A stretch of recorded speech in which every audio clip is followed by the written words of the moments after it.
अस्सलामुअलैकुम, सुबह बखैर, जुम्मा मुबारक, क्या हाल चाल। You're watching Good Morning Public with me, मुझे कहते हैं सोहा अफजल और रिस्पेक्टेड अब्दुर्रऊफ साहब स्क्रीन शेयर कर रहे हैं मेरे साथ। थैंक यू, अस्सलाम वालेकुम, आप सबको भी सलाम। और हरमीत का रुख करते हैं, फिर हम अपने शो को रेगुलर आगे बढ़ाएंगे। yes, हरमीत, हेलो, अस्सलाम वालेकुम। जी वालेकुम सलाम, सत श्री अकाल, गुड मॉर्निंग रोज़ साहब एंड सोहा और तमाम तर नाज़रीन को। हाँ, Thank you. आज वो पहली खबर चूँकि कल रात से वो चल रही है, मैं जब घर गया हूँ तो ख़वातीन को शायद ज़्यादा इंटरेस्ट होता है। मेरी बीवी बिल्कुल ग्लूड थी, उसे CNN BBC बदल बदल के वो देख रही थी और वो उस वक्त ये चल रहा था कि डॉक्टर्स कंसर्न्ड हैं क्वीन एलिज़ाबेथ की बीमारी के हवाले से, उनकी सेहत के हवाले से। काफ़ी देर ये चलता रहा, तो मेरी बीवी ने उस वक्त भी मुझे कहा कि ये ज़रूर फौत हो गई है, ये बता नहीं रहे, ये कुछ देर बाद ऐलान करेंगे। तो वही हुआ, कुछ देर बाद उन्होंने ऐलान किया, ब्रेकिंग न्यूज़ फिर उन्होंने दी, और वो ये कि क्वीन एलिज़ाबेथ कल 70 बरस हुक्मरानी के बाद, जो दुनिया में हुक्मरानी का तवील तरीन तजर्बा है, वो कल इंतकाल कर गए। सर मैं तो समझती हूँ कि वो इटसेल्फ एक हिस्ट्री है। हरमीत, आप देखें ब्रिटिश प्राइम मिनिस्टर्स की अगर बात की जाए तो 14 प्राइम मिनिस्टर्स आए और गए, ये 15th है। मतलब इतने लोग आए गए, ये बाकायदा बजाते खुद एक हिस्ट्री थी। मतलब उनकी रेन अगर देखी जाए तो उसी में सर वो बिंगम पैलेस जो है वहाँ पर फॉन्स लगना शुरू हुए, और फिर अगर 2022 की बात की जाए तो ग्रेजुअली उन्होंने हर चीज़ को अपग्रेड होते हुए देखा है और वो हर चीज़ का पार्ट रही हैं। और सर मुझे सबसे अच्छी बात जो इनकी लगती है ना, रॉयल्टी की, सर ये कनेक्शन बहुत अच्छा था इनका। हर एक दौर में जो चीज़ अपग्रेड हुई है, इनका कनेक्शन उतना स्ट्रॉन्ग होता गया है, और अपनी ऑडियंस से भी, अपनी राया से भी। और अगर टेक्नोलॉजी की बात की जाए, नए दौर की बात की जाए, नए दौर तरीक़ों के एतवार की बात की जाए, तो she is always connected all this. 70 बरस जैसे मैंने बताया उन्होंने हुक्मरानी की, 2 मरतबा पाकिस्तान आई वो, 1961 में और फिर 97 में। 97 में नवाज शरीफ साहब की हुकूमत थी, 61 में अयूब खान की हुक्मरानी थी, उस वक्त वो पाकिस्तान तशरीफ़ लाई हैं। और एक बार 1996 में वो चाइना भी गई, जो किसी भी बरतानवी बादशाह का या मलिका का चाइना का पहला दौरा था। उससे पहले सर्द मोरी सी थी दोनों मुल्कों के दरमियान में। अब ये है कि मलिका बरतानिया जो थी, उनको 10 रोज़ा उनकी वजह से शोक का ऐलान कर दिया गया बरतानिया में। झंडे सरनगू रहेंगे अमेरिका में भी, कनाडा में भी। और इनकी जो मैयत है, ताबूत जो है, उसको ये चूँकि स्कॉटलैंड गई हुई थी, वहाँ पे स्कॉटलैंड से इसको ट्रेन के ज़रिए लाया जाएगा, इनको स्टेशन जो है वहाँ पहुँचा के वहाँ से बकिंघम पैलेस तक लेके जाया जाएगा। और हुआ ये कि चार्ल्स, इनके जो बेटे हैं, वो बादशाह बन गए हैं अब, और इनकी जो तदफीन है वो जॉर्ज शशम मेमोरियल चैपल विंडसर में अदा की जाएगी। तो ये तो रसूमात हैं आने वाले दिनों की, लेकिन जैसे सोहा कह रही थी कि ये तारीख है, एक तारीख का हिस्सा है। खुद उन्होंने बहुत कुछ देखा है, बहुत कुछ इन्होंने देखा, इतना ज़माना। आपकी बात दुरुस्त है रोज़ साहब और सोहा। मैं तो अभी जिक्र कर रहा था अपने दोस्त से कि वही मलिका एलिज़ाबेथ साहिबा जो है, इनके नाम से अब मेरा इलाका है तो उसका जिक्र मैं इसलिए करना चाहूँ कि वहाँ पे ये खसूसन, क्योंकि रियासत सवाद जो थी ये पाकिस्तान का हिस्सा नहीं थी। काफ़ी टाइम बाद जो है इल्हाक हुआ और ये पाकिस्तान में शामिल हुआ। ये जो रियासत है, यहाँ के जो वाली थे वो पाकिस्तान में उन्होंने शमूलियत की थी, तब ये इंग्लैंड का हिस्सा था पूरा सवाद जो है, पूरी रियासत सवाद जो है।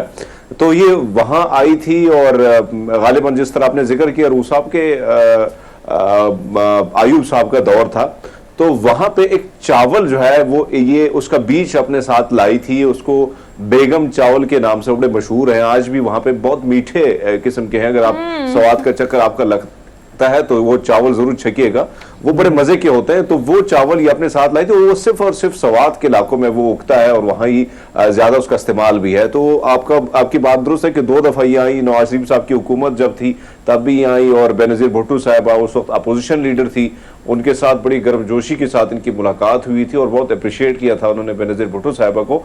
लेकिन अगर हम देखें तो एक तवील अरसा इन्होंने हुक्मरानी का गुजारा, लेकिन साथ साथ अगर हम देखें घरेलू हवाले से तो अपने बहू के साथ वो रिवायती सांस के तौर पर उतर आई और हमने देखा कि बहुत सारे लेडी डियाना की बात हम करें या दूसरी बहू या उनके दीगर बहू, उनकी तरफ से भी कई इल्जामात इन पे लगे और सख्ती भी इनकी जानब से बहुत ज्यादा की गई। लेकिन बहरहाल हमने देखा है कि बड़ी कमाल की इनके जो जिस तरीके से इन्होंने वहाँ इंग्लैंड के मामलात को संभाला, मेरे ख्याल में यकतन्हा होके बहुत सारी चीज़ों को संभालना बड़ा मुश्किल भी था, लेकिन उसके बावजूद ज़बरदस्त किस्म से इसने वहाँ के सिस्टम को मैनेज रखा और बरकरार रखा।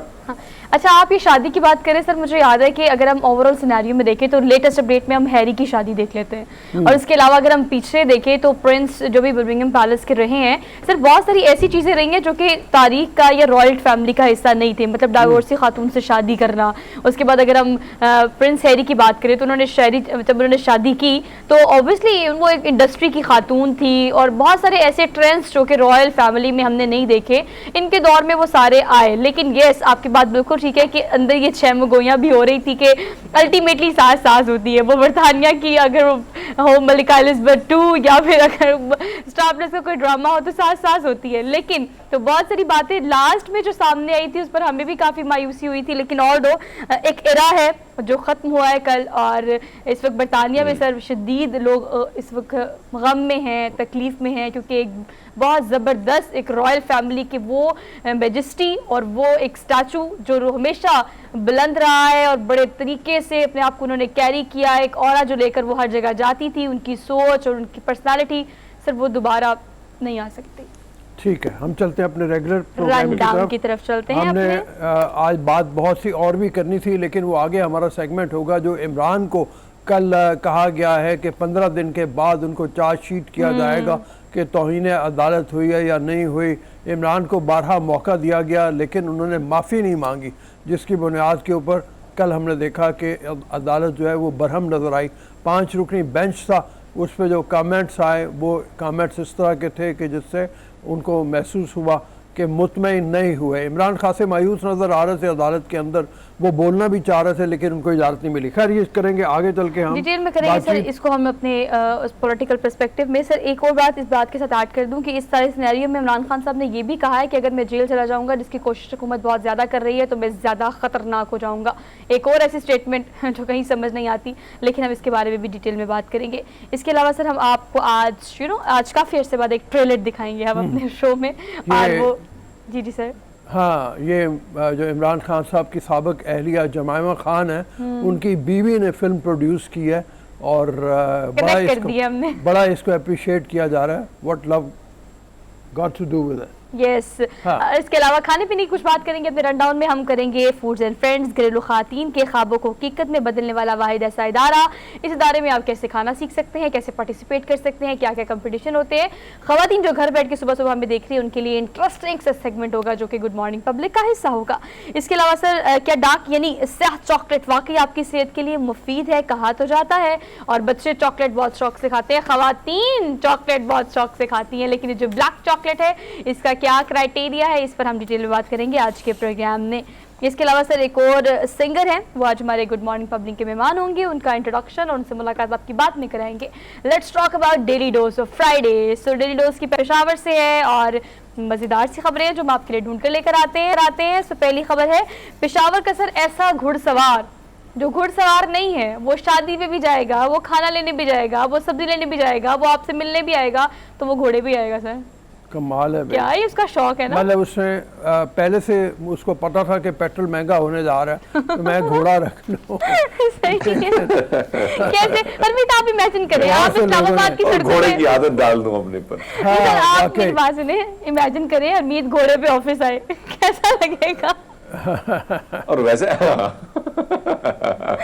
वैसे ना बाबा जी वैसे हैं, काफी उम्र के हैं, आप देखिए उसके बावजूद बड़े तगड़े, और घोड़े चलाना बड़ा एक महारत का काम है, बड़ा मुश्किल काम होता है। ट्रैफिक में और फिर आजकल की ट्रैफिक में निकलना, हाँ फिर ट्रैफिक में खासकर पेशावर की ट्रैफिक बहुत ज्यादा होती है। अच्छा, लेकिन बाकी सर हाँ बाकी जो इलाके किस्सा खाने बाजार के आसपास के इलाके तो बहुत ज़्यादा, लेकिन ये नवाही इलाकों में ज़्यादा और हमें शहर के अंदर कम शायद आते होंगे। लेकिन सर काम जो भी करना हो घोड़े का इस्तेमाल करते हैं। देखिए ना वो खेतों में भी घूम रहे हैं, वो बाजारों में भी घूम रहे हैं, साथ से ट्रैक्टर भी गुजर रहा है, रिक्शा भी गुजर रहा है, लेकिन वो जनाब अपने घोड़े पे बराजमान है, घुड़सवारी करते हुए मोहल्लों में से गुजर रहे हैं। और क्या है सर, वो सारे की तवज्जो का मरकज बने हुए हैं। हाँ, अभी उम्मीद जो लग रही है कि पेट्रोल और महंगा होने जा रहा है। हालांकि इंटरनेशनल मार्केट में तो कमी हुई है, लेकिन चूंकि डॉलर सस्ता नहीं हो रहा, दिन ब दिन चढ़ता चला जा रहा है, और इन्होंने जब डॉलर के साथ उसको मुंसलिक करके देखना है तो इन्होंने महंगा करना है। ऐसे में घोड़सवारी वाकई दिल चाहता यही है कि हम लोग भी घोड़सवारी करना शुरू कर दें। अभी कुछ दिन पहले मैं देख रहा था, ऑफिस इसी पर आए। हाँ, जब वो अमीन हफीज साहब हमारे दोस्त जो एक, अब तो मैं कहता हूँ इंटरनेशनल रिपोर्टर है, दुनिया जहान में उनका चर्चा है, उन्होंने एक पैकेज बनाया था जो 12 सोशल मीडिया पे देखा जा सकता है कि वो रिक्शा वाला जो है उसने गधा बांधा हुआ है अपने रिक्शे के आगे। तो वो इस तरह के जुगाड़ लगाने पड़ेंगे, और पाकिस्तानी कौम जुगाड़ लगाने में बहुत एक्सपर्ट है। तो पेट्रोल से जो आपने खबर दी है कि महंगा होने तक, आप लोग सोच लें अपने दिमागों में कि आपने क्या क्या जुगाड़ लगाना है ऑफिस से घर, घर से ऑफिस या बाजार जाने के लिए। तो let's talk about next one. और आगे खबर जो इस तरह की है कि पता नहीं है, वैसे यहाँ की है नहीं, अफ्रीका की खबर है, लेकिन जब मैंने सुना तो मुझे लगा यही आसपास हुआ है। अफ्रीका का मुल्क है कॉन्गो, वहाँ की खबर आई है। अब खबर ये है कि दरिया अबूर करने के लिए बनाया एक पुल, उसकी कंस्ट्रक्शन की, उसे बड़ा ह्यूज बनाकर उसकी इनॉग्रेशन की। जिस दिन उसकी तकरीब थी, इफ्तिताही तकरीब, तकरीब के दौरान पुल गिर गया। हाँ, ये मतलब आपको वीडियो दिखाते हैं। ये जो गिरना है ना, इस हवाले से इसको लगता है जैसे सब कॉन्टिनेंट की खबर है। ऐसा हिंदुस्तान में भी हो जाता है, पाकिस्तान में भी हो जाता है, लेकिन ये जनाब ये फीता कटा और लोगों ने इसका मजाक बनाया हुआ है। उन्होंने कहा कि पता नहीं पुल फीते से जुड़ा हुआ था, जैसे फीता कटा है पुल नीचे जा गिरा, पुल नीचे जा गिरा, लोगों को रेस्क्यू करना पड़ा। और वो जो मेहमान थे सर, जो obviously as a chief guest इनको बुलाया हुआ था, 7 फोटोग्राफर्स वगैरह खड़े हुए थे, उन्होंने सहारा दिया, उनको बचा लिया। लेकिन बाकी लोग जो इनॉग्रेशन का, ओ देखिए सर, आप इमेजिन करें, मैं तो देख रही हूँ विजुअल्स कि जैसे फीता कटा है, आप समझे कि फीता नहीं कटा, नीचे से पुल के कोई बाकी बात भी दुरुस्त है कि सारी फीते के सहारे ही खड़ा था ये पुल। और देखिए ये मामला अफ्रीका में, पाकिस्तान में, इनके जैसे हमारे ममालिक में यही, हिंदुस्तान में यही होते रहते कि करप्शन इतनी ज्यादा है, इस किस्म के मामलात है कि भाई अब सिर्फ ठेके हो जाते हैं चीजों के, और फिर ठेके पास भी हो जाते, बिल भी पास हो जाते, पैसे भी लोग रख लेते हैं, लेकिन रोड हो या सड़कें हो इसी तरह टूटी फूटी हमें नजर आती हैं। लेकिन हाँ, चले ऐसे मुल्कों में ऐसी बातें हो जाती है सर। चलिए अब आगे बढ़ते हैं, अगली खबर आपको देते हैं। लंदन फेस्टिवल है जनाब, जहाँ पर जर्मन आर्टिस्ट ने झाग का समंदर बनाकर सबको काफ़ी अम्यूज़ किया है।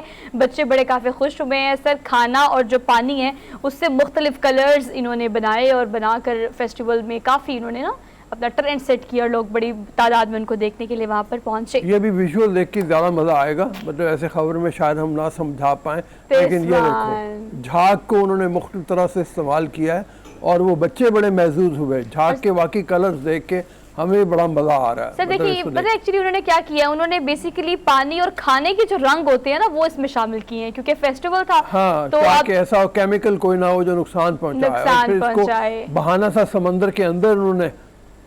तो अगर आप येलो की बात करें तो येलो सब्जी और फल की बात कर लेते हैं, अगर आप रेड की बात करें तो टमाटोज की बात कर लें, और ग्रीन की बात करें तो लीव्स की बात कर लें। तो ये सारे देखिए you can easily touch as well, ताकि ये हार्मफुल ना हो बच्चों के लिए। बट सर बड़ा इंटरेस्टिंग लग रहा है देखने में और इतनी झाग बनाना। हाँ बड़ी समंदर बना दिया पूरा सर। सबसे बड़ा ये है कि पूरा इलाका उन्होंने झाग से भर दिया।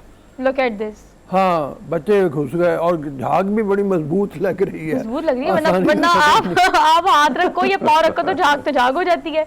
लेकिन ये इंटरेस्टिंग है, it seems to be like good. बच्चों की मौजें हो गई भाई, मौजें होगी सर। ऐसा कोई फेस्टिवल हम भी करा ही लेते हैं। बिल्कुल ठीक है, आगे चलते हैं जी। चलिए जी आगे चलते हैं। आगे है last but not the least, अब स्मार्ट एनएक्स से पूरा सिनेमा आंखों पर पहना जा सकता है। बहुत सारी स्मार्ट ग्लासेस जो है सर वो अवेलेबल हैं। आप मूवी देखने जाए कोई 3D सिनेमा में तो आपको वो भी ग्लासेस दी जाती है, लेकिन ये ग्लासेस ऐसी हैं कि आपको अपनी ग्लासेस में ही पूरा 3D व्यू नजर आ रहा है। आप मूवी देखें और इसे आप इंडिविजुअल भी कह सकते हैं। इसे T1 का नाम दिया है। लेनोवो कंपनी है जिसने बनाया ये, और ये है कि आप बस में बैठे हो, ट्रेन में बैठे हो, कहीं भी हो, सिनेमा आपके साथ है। आप जहाँ भी बैठे हैं आपको पूरी मौज नज़र आ रही होगी मतलब उसकी, और उसको एंजॉय कर सकते हैं। कानों में लगाएं जनाब एयरपॉड या मतलब एयर प्लग्स, और साथ जनाब आप ऐनक लगाएं, और बजाय इसके कि आप छोटी स्क्रीन को आगे हो के देख रहे हो, आपको मज़ा ना आ रहा हो, आप ऐनक लगाएं। लेनोवो की ये T1 यस सर, T1 इसका दिया नाम गया। है। और ये मुख्तलिफ कंपनियां काफ़ी अर्से से काम कर रही हैं। गूगल की भी मुझे लगता है, मुझे याद पड़ता है कि ऐसी ऐनक थी जो उन्होंने इंट्रोड्यूस करवाई थी, लेकिन ये अब सबसे लेनोवो की सबसे आगे निकल गई है। और सर ये इसीलिए आप कनेक्ट हो सकती है आपके फ़ोन के साथ, आपके लैपटॉप के साथ, आपके टैब के साथ, और एक HD स्क्रीन जो है वो आराम से आपके सामने आ जाती है। आप सोने से पहले नेटफ्लिक्स देखें, मूवी देखें, आप ट्रैवल कर रहे हैं तो आप देखें, आप बोर हो रहे हैं तो देखें। हरमीत ये वाली ग्लासेस ले लेते हैं बस जल्दी से। हाँ, हम शो कर रहे हो, साथ में फिल्म देख रहे हैं। Oh my God, 3D view आपको भी नजर आ रहा होगा, बल्कि आप लोग ग्लास लगा के हमें देखिएगा, हम 3D नजर आएंगे हमको, बल्कि हम ह्यूज HD नजर आएंगे। और तो हम देख लेंगे छोटी सी ब्रेक, वापस आते हैं और कंटिन्यू करेंगे की वॉचिंग गुड मॉर्निंग पब्लिक।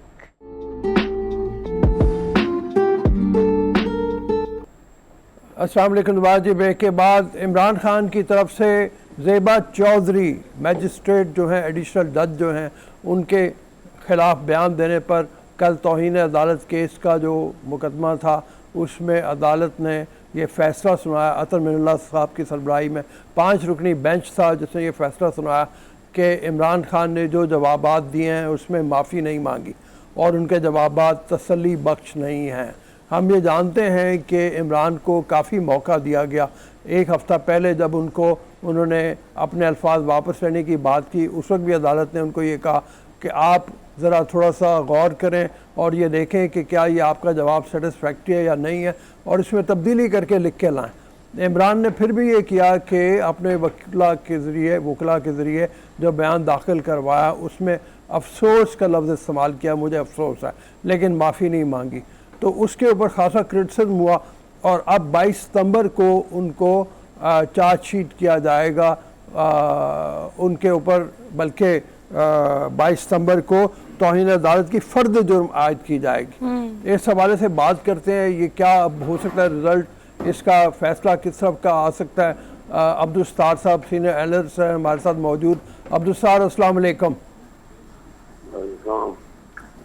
जनाब ये फरमाइए कि क्या लगता है, क्या अब भी इमरान खान अगर माफ़ी मांग लेते हैं तो अदालत उनकी तरफ नरमी का रवैया रखेगा, या अब पानी पुलों से गुजर गया है, अब बहुत देर हो गई है? इमरान खान साहब ने एक काम किया जिसमें वो कामयाब रहे हैं। वो एक ऐसी जगह पर चले गए हैं, सुबह हो, दोपहर हो, शाम हो, रात, 24 के 24 घंटे इमरान खान डिस्कस होता है। वो डिबेट जो है ना वो ट्रिगर करता है, और एक पॉलिटिशियन यही चाहता है कि वो 24 के 24 घंटे उसी की बात हो रही, चाहे उसके हक में हो रही हो चाहे उसके खिलाफ हो रही हो। एक जमाने में भुट्टो साहब थे, तो भुट्टो के साहब के दौर में पोलराइजेशन इसकी थी, या प्रो भुट्टो वोट था या एंटी भुट्टो वोट था। ग्रेजुअली सिचुएशन इस एक वक्त में उसी तरफ जा रही है, या आप प्रो इमरान हो या एंटी इमरान। इमरान चाहते भी यही थे कि उन्हीं के इर्द गिर्द तो वो रिवॉल्व करती रहे सियासत, उन्हीं के ऊपर बात शुरू हो, उन्हीं पे खत्म हो और उन्हीं पे डिबेट चल रही हो। ये इमरान खान साहब ने जो अपने मुखालिफ सियासी सियासतदान है, सियासी जमातें हैं, वो बहुत पुरानी, उनसे पुराने हैं, लेकिन ये इमरान खान की पिच पे जाके, उसकी ग्राउंड पे जाके उसके साथ खेल के वो अपनी ग्राउंड और पिच पे ले जाता है। ये उसका एक है कि वो अपनी ग्राउंड और पिच पे ले जाने में एक्सपर्ट हो चुका है। पिछले 5-6 महीने में तो हमने ये देखा कि इमरान खान घसीटता है और अपनी पिच पे ले जाता है, और ये फिर उनके सियासी मुखालिफ उसकी पिच पे जाके जवाब देने की कोशिश करते हैं, जिसमें वो अक्सर और बेशतर नाकाम रहते हैं। उनको चाहिए तो ये था कि जिस तरह हमारा मीडिया कर रहा है डिबेट, जिस तरह सियासत में हो रही है, इमरान खान की क्वालिटी या क्वालिटेटिव किस्म की गुफ्तगू नहीं कर रहा। सियासत में इमरान खान कोई क्वालिटी वाली बात नहीं कर रहा। इमरान खान सब सिर्फ वो बात कर रहे हैं जिससे वो हिजान अंगेजी जो होती है ना, वो कैफियत तारी कर देते हैं। उसके बाद फिर लोग जंपिंग करना शुरू कर देते हैं, फिर लोग उन्हें डिस्कस करते हैं कि इनका ये पहलू ये कह रहा है, इनका ये अंदाज ये कह रहा है, इसका मतलब ये था, उसका मतलब वो था, फलाने अगर पहलू को देखें तो वो ये कहता है, फलानी डायमेंशन की तरफ चले जाए तो उसका ये मतलब होता है। इसमें इमरान कामयाब 101% कामयाब हो चुका है। अब सियासतदानों को चाहिए, सियासी मुखालफों को चाहिए कि इमरान क्वालिटी वाली बात तो कोई भी नहीं कर रहा, वो कोई ऐसी बात नहीं कर रहा जिसको तारीख या मौरखदान जो है ना वो कल कलाम को लिखेगा कि बहुत बड़ी बात कर गया था। वो बहुत बड़ी बात आज तक उसने नहीं की, लेकिन ये उसका कमाल है कि वो जो बात करता है, जो जिस तरह की वो डेवलपमेंट करता है, उससे लोग लग जाते हैं, उसके सियासी मुखालफिन उसके पीछे पे चले जाते हैं। आप अपना टीवी देख लें, मैं भी मीडिया पर्सन हूँ, मैं भी एंकर पर्सन हूँ, आप देख रहे हैं कि हम लोग उसके अलावा बात नहीं कर रहे होते। हालांकि इमरान खान साहब के बयान ले लें तो उनके अक्सर और बेशतर बयान जो होते हैं ना गलत बयानी पर मुबसर होते हैं। वो गलत बयानी से काम लेते हैं। अमरीकियों ने कोई खत नहीं लिखा, किसी अमरीकी इंतजामिया के बंदे ने खत नहीं लिखा, लेकिन उन्होंने एक इस तरह से जानी कैफियत पैदा कर दी कि मुल्क का एक बहुत बड़ा हिस्सा जो उनका सपोर्टर है वो इस पर यकीन करता है कि अमरीकियों ने खत लिखा। हालांकि अमरीकियों ने खत लिखा ही नहीं। ये खत तो लिखा है, असेसमेंट रिपोर्ट तो लिखी है पाकिस्तानी सफीर असद मजीद खान ने। अब वो इस तरह से करके अपना वो बना रहे हैं जिससे ऐसे लगता है कि जैसे पूरे मुल्क में एक ही सियासतदान है जो अदालत को भी ललकारता है, एक ही सियासतदान है जो एस्टेब्लिशमेंट को ललकारता है, एक ही सियासतदान है जो फौज को ललकारता है, जो अपने मुखालफिन को ललकारता है, जो आज़ादी की बात करता है, जो गुलामी से निजात दिलाता है। हालांकि ये सब कुछ गलत बयानी है। ये इमरान खान साहब उस पाए के लीडर नहीं है जिस पाए के लीडर को जाके आप मिसालन अगर आप करते हैं। जुल्फ़िकार अली भुट्टो को मिसाल दे देते हैं। जुल्फ़िकार अली भुट्टो को इस तरह की सियासतदानी थी कि उन पर कंसेंसस हो जाए। उनके चाहने वाले भी थे और उनके मुखालफिन भी थे, लेकिन वो एक पाए का लीडर था, वो बहुत बड़ा लीडर था। अब ये किसी तरीके से घसीट के अपने आप को उस जुल्फ़िकार अली भुट्टो के साथ मिलाना चाहते हैं। जुल्फ़िकार अली भुट्टो ने अमेरिका को चैलेंज किया था। वही जुल्फ़िकार अली भुट्टो ने अमेरिका को चैलेंज किया था। पूरी दुनिया को पता है। मेरे पास 26 खत पड़े हुए हैं अमेरिका से जो अमेरिकी सदर जिमी कार्टर लिख रहा था, स्टेट सेक्रेटरी साइरस मार्क्स लिख रहा था, नेशनल सिक्योरिटी एडवाइजर ब्रजेंस्की लिख रहा था। किसको लिख रहा था? जुल्फ़िकार अली भुट्टो को। जुल्फ़िकार अली भुट्टो का जवाब देते थे। उसमें सब कुछ पता था कि किन किन इशू पे इनका मामला बना हुआ है, कौन कौन सा ऐसा पॉइंट है जिसपे भुट्टो साहब ने स्टैंड लिया हुआ और अमेरिका उसकी मुखालफत कर रहा है। जबकि इमरान खान के पास ऐसा कोई लेटर नहीं है। वो असद मजीद खान साहब ने अपना असेसमेंट रिपोर्ट दी, उसी के पर वो अपना खेले, लेकिन बड़ी कामयाबी से खेले। यानी कि किसी ऐसी चीज का वजूद नहीं है जिसमें अमेरिकी इंतजामिया हो, अमेरिकी सदर हो एक तरफ हो और एक तरफ इमरान खान हो। ऐसा कोई नहीं है, सिरे से इसका वजूद ही नहीं है। मैं तो सारी जिंदगी इन्वेस्टिगेशन करता रहा हूँ, कोई चीज इस तरह की वजूद जिसका कहते हैं ना ये वजूद ही नहीं है। लेकिन इमरान खान की कामयाबी है कि वो इस पिच पे ले आते हैं जिसपे लोग उन पे ईमान आना शुरू कर देते हैं, लोग उन पर यकीन करना शुरू कर देते हैं। मगर टेफ्लॉन की आपने टर्म सुनी होगी कि Teflon, what is Teflon politician? Teflon politician वो होता है आप उस पर किसी किस्म का इल्जाम लगा दें, आप उस पर कोई दाग फेंके, वो ठहरेगा नहीं, वो नॉन स्टिकिंग होगा, वो स्टिक नहीं करेगा। इमरान खान उस कैफियत में जा चुके हैं। ये टेफ्लॉन पॉलिटिशियन बन चुका है वो पाकिस्तान की हिस्ट्री में, जहाँ उसके ऊपर कोई चीज ठहर नहीं रही। अगर आप वो जो बात करते हैं कि नवाज शरीफ के ऊपर क्या था, शहबाज शरीफ के ऊपर क्या था, जरदारी के ऊपर क्या था, वो सब कुछ तो ये करता रहा है अपने 4 साल 44 महीने के दौर में। बहुत सारी ऐसी चीजें हुई हैं जो नैब की तरफ रेफर की जा सकती है, FIA की तरफ रेफर की जा सकती है, रेफरेंस के तौर पर बन सकते हैं। ये तोशा खाना का जो रेफरेंस है भूल जाए। इसके अलावा बहुत कुछ पड़ा हुआ है, लेकिन शायद वो जो करने वाले हैं जो हर दौर में करते हैं उनके लिए मसला ये बना हुआ है कि ये ना हो कि ये भी स्टिक ना करे और ये इतनी बड़ा केस होगा जिसमें ये इन्वॉल्व रहा है, इसके साथी इन्वॉल्व है, लेकिन वो कुछ किसी तरह की वो सूरत बन नहीं रही कि जिसमें वो हो सके। हमें अगर नवाज शरीफ का पता चलता था, जरदारी का पता चलता था, शहबाज शरीफ का पता चलता था तो कैसे पता चलता था? नैब का रेफरेंस आ गया, नैब की इंक्वायरी आ गई, नैब की इन्वेस्टिगेशन आ गई। मैं खुद करता रहा हूँ, मेरे जैसे कई रिपोर्टर थे जिन्होंने नवाज शरीफ पे भी काम किया, शहबाज शरीफ पे भी किया, जरदारी पे भी किया। अब ये वो वक्त आ गया कि अगर मैं कोई ऐसी चीज करता हूँ तो मुझे बददुआएं देते विदाउट रियलाइजिंग कि यही बंदा था जिसका आप रेफरेंस देते हैं कि जनाब ये नवाज शरीफ करप्ट है, ये जरदारी करप्ट है, ये शहबाज शरीफ करप्ट है। भैया आप क्यों कहते हो? क्यों उनकी इंक्वायरीज आई थी बाहर? बिल्कुल ठीक है सरदार बाहर आ गई जी। अब्दुस्तार, ये हरमीत सिंह का सवाल लेते हैं जी। हरमीत जी खान साहब, अगर हम देखें कि इस सारे मामले को देखें तो खान साहब जो है वो रिग्रेट और डीप रिग्रेट तक चले गए, लेकिन माफी ना मांगने की वजह क्या है? और अगर वो माफी नहीं मांगते और उन पर फर्द जुर्म आयद हो जाती है तो आपको लगता है कि मकबूलियत जो है जिस तरह वो मकबूल से मकबूल तर होते जा रहे हैं तो मकबूलियत में और भी इजाफा हो जाएगा सर? जब अपने मद्दाओं को, अपने पुरस्कारों को ये कहा जाए कि जनाब मैं वो बंदा हूं जो माफी मांगने वाला नहीं है, तो वो कैसे माफी मांगेगा? वो अफसोस करना, रिग्रेट करना, वो ये कहना कि मैं जज्बात में आ गया था, मेरे मुंह से निकल गया था, ये किस तरह का प्राइम मिनिस्टर था जिसको यही नहीं पता कि ज़ेबा बख्तियार जो है वो एग्जेक्टिव का हिस्सा नहीं है बल्कि वो जुडिशरी का हिस्सा है। ये वो बड़े आराम से कहते हैं, मुझे पता ही नहीं था। जी मुझे बिल्कुल। तो ये पता ही नहीं था कि ज़ेबा बीबी का जो ताल्लुक है वो मैं समझा वो एग्जेक्टिव की है, इसलिए मैंने लताड़ दिया, क्योंकि मैं आईजी को लताड़ रहा था, डीआईजी को लताड़ रहा था, मैंने उनको लताड़ दिया।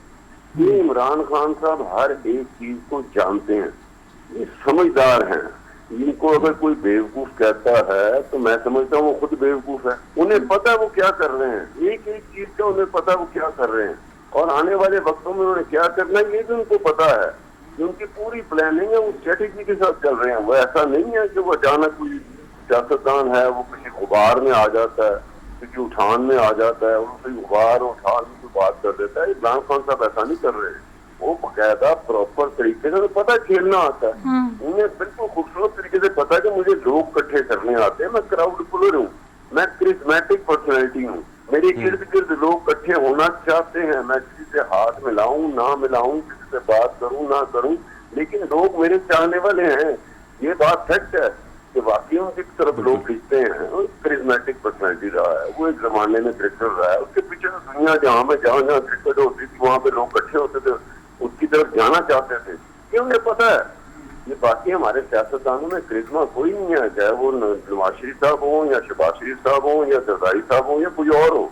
ये करिश्मा जो है ये इमरान खान में है। अब वो करिश्मे का फायदा उठाते हैं। सर आप क्या कहते हैं? करिश्मा है जी सर, ये करिश्मा जो उनकी पर्सनालिटी में ये तो हम सबको नजर आता है और हमने हमेशा इस चीज़ को एडमायर भी किया एक हद तक, लेकिन अब जो लेम स्टेटमेंट्स आ रही हैं वो आप उसे किस तरह से परसीव करते हैं? कि मतलब अगर हम रिवायती सियासतदानों को देखें तो बहुत सारी ऐसी चीज़ें, खसूसियात कह लें और बहुत सारी ऐसी फीचर्स कह लें जो उनमें नहीं थे, अब वो आते जा रहे हैं। अब जो उनकी रिसेंट स्टेटमेंट है कि अगर मुझे जेल भेजा जाएगा तो मैं और ख़तरनाक होकर वापस आ जाऊँगा और सम काइंड ऑफ वेरी फिल्मी, तो हम उनसे ये एक्सपेक्ट नहीं करते थे। वो कम ही बात करते थे दूसरों के बारे में, अपने बारे में ही बात करते थे, अपनी क्रेडिबिलिटीज़ के बारे में बात करते थे।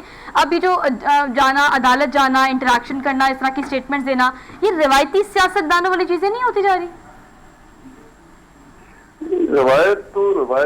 रवायती तौर पर वो लोग थे जो इमरान खान साहब पहले सियासत कर रहे थे, ये रवायती तौर पर नहीं कर रहा।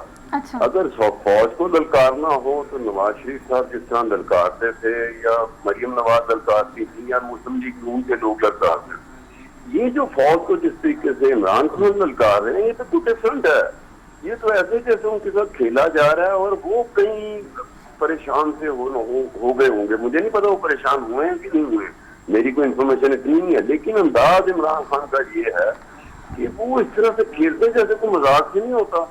तो जब चाहते जनरल बाजवा का नाम ले लेते हैं, वो जब चाहे फौज का नाम ले लेते हैं, वो जब चाहे चीफ ऑफ आर्मी स्टाफ का नाम ले लेते हैं। इस तरह से नाम नवाज शरीफ साहब ने लिया नहीं, ना मरियम नवाज ने लिया, ना वो लोगों ने लिया जो फौज के डटे हुए थे।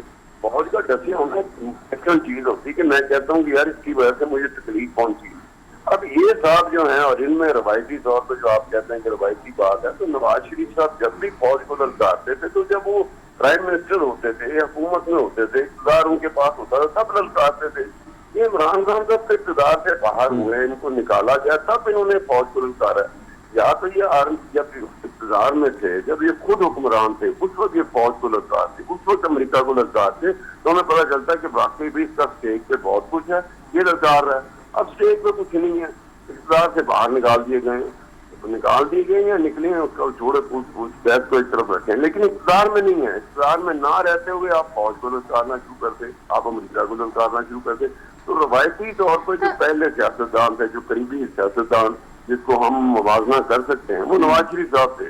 वो जिस तरह के भी सियासतदान थे, लेकिन वो इक़्तिदार में रहते हुए एक वज़ीर आज़म के तौर पर। सर ये कहिएगा कि चलिए रिवायती अंदाज को हम जरा नहीं इस बारे में बात करते, हम उस बारे में बात कर ले कि आपने कहा ये बहुत समझदार है, इनको सब पता है, स्ट्रैटेजी प्लान है, लाहे अमल तैयार है। अगर कोई समझता है कि वो बेवकूफ़ी कर रहे हैं इस तरह की स्टेटमेंट्स देके, तो बेवकूफ़ी नहीं है, वो खुद बेवकूफ़ है। अब आपको क्या लगता है कि क्या अगर क्लैरिटी चिट की बात करें to get rid of all this जो कि हैपनिंग्स आजकल टीवी स्क्रीन पर पॉलिटिकल पर्सपेक्टिव से हो रही हैं, उससे डन करने के लिए, उसे ख़त्म करने के लिए, स्टेप फॉरवर्ड करने के लिए आपको क्या लगता है क्या स्ट्रैटेजी है और किस तरह से ये चीज़ों को ख़त्म करके आगे प्रोसीड कर सकते हैं? लेकिन जहाँ तक होता है कि ज़ईफ़ किसी ज़ईफ़ मालूमात या मजबूत मालूमात तो मेरी ज़ईफ मालूमात ये है कि हुकूमत हो या फौज हो या एस्टेब्लिशमेंट हो, वो घबरा रहे हैं कि अगर हम इसे गिरफ्तार कर लेते हैं, अगर इस पे कोई रेफरेंस, कोई बाकायदा इंक्वायरी, इन्वेस्टिगेशन नैब की तरफ से या FIA की तरफ से होती है, तो ये कहीं हमारे गले ना पड़ गया। अब इस तरह की जो सिचुएशन थी वो आज तक इस्टेब्लिशमेंट हो, फौज हो या वो लोग हो जिनको हम इनविजिबल कहते हैं, उनके साथ आज तक ऐसी स्ट्रेटजी नहीं रही। ये भी इसको पकड़ना नहीं पकड़ना, गिरफ्तार करना नहीं करना। पहले तो ये होता था कि जब उन्होंने फैसला कर लिया ना गिरफ्तार करना, कर लेते थे, देखी जाएगी, वो गिरफ्तार कर लेते थे, इंक्वायरियां करते थे, रेफरेंस डालते थे। लेकिन this time round it is very difficult situation for them, जो पिछले 70-75 साल जब उनका दिल करता था, जिसके ऊपर मर्जी दिल करता था, वो आ जाते थे, वो छा जाते थे। अब उनके लिए आना और छाना जरा मुश्किल बन गया। वो छा जाएंगे, वो आ जाएंगे, इसमें कोई शक नहीं है, लेकिन वो टाइम कितना लेते हैं, टाइम कितना कंज्यूम करते हैं, ये एक डिबेटेबल पॉइंट है कि क्या 6 महीने बाद करेंगे, क्या साल बाद करेंगे। इस वक्त तो वाकई वो जब वो बात करता है कि मैं खतरनाक हो जाऊंगा, अब सियासत में रह के अपने आप को खतरनाक कहना एक नेगेटिविटी की तरफ इशारा करती है। एक मनफी सोच है कि मैं खतरनाक हूँ। भाई दुनिया में आज तक जो इंकलाब आए हैं वो किसी खतरनाक बंदा नहीं लेके आया, ये बात है। पूरी दुनिया में जो इंकलाब आया खतरनाक बंदा एक भी नहीं था। तो ये कैसा खतरनाक है जो इंकलाब भी लाएगा, जो तब्दीली भी लाएगा, जो सारे निजाम को बदल देगा, लेकिन ये खतरनाक है और खतरनाक होते हुए बदलेगा। ये देखे ना, ये बात सोचने वाली बात है। कितने लोग हैं जो इस बात से सोचते होंगे कि खतरनाक बंदे के बस की बात नहीं होती कि वो अच्छी तब्दीली लाए। हाँ, अगर बुरी तब्दीली आ गई तो वो खतरनाक के उसमें होता है, वो खतरनाक बंदा हमेशा बुरी तब्दीली लाता है। थैंक यू उस्ताद अब्दुल उस्ताद भाई, आपका बहुत शुक्रिया। खतरनाक बंदे की उस्ताद ने अच्छी बात की है कि कोई मुस्बत पॉजिटिव जो तब्दीली है वो खतरनाक बंदा नहीं लेके आता, वो पॉजिटिव माइंड रखने वाला बंदा लेके आता है। तो इमरान खान के हवाले से काफ़ी तफसील में उन्होंने बातचीत की है। मतलब शबाना आज़मी भी हैं, हम देख रहे हैं, सज्जन अली बड़ी क्यूट लग रही है और काफ़ी हद तक ट्रेलर से पता चल रहा है किस तरह से मतलब वहाँ के कल्चर, उसके अंदर माँ बाप मैच मेकिंग कर रहे हैं, लड़की ढूंढ रहे हैं, शादी करनी है और शादी पाकिस्तानी से करनी, बिकॉज आप पाकिस्तानी है लेकिन पाकिस्तानी नियाद है, आप वहाँ रहते हैं लेकिन आपको पाकिस्तानी ब्राइड ही चाहिए। तो बड़ा अच्छा है। मुझे हरमीत का भी कमेंट लेते हैं जरा। हरमीत, कैसा लगा ट्रेलर देख के? मतलब मजा आया? रोज साहब बड़े मजे किए। मैं भी आपकी बात दुरुस्त है, सोना जिस तरह का कि जमामा को काफी एक्सपीरियंस रहा है हमारे मुल्क में रह के, तो कहीं ना कहीं वो सारी चीजें चाहे मशरिक हो या मगरिब हो उसका मेल मिलाप करके एक बड़ी अच्छी फिल्म जो है वो बनी है।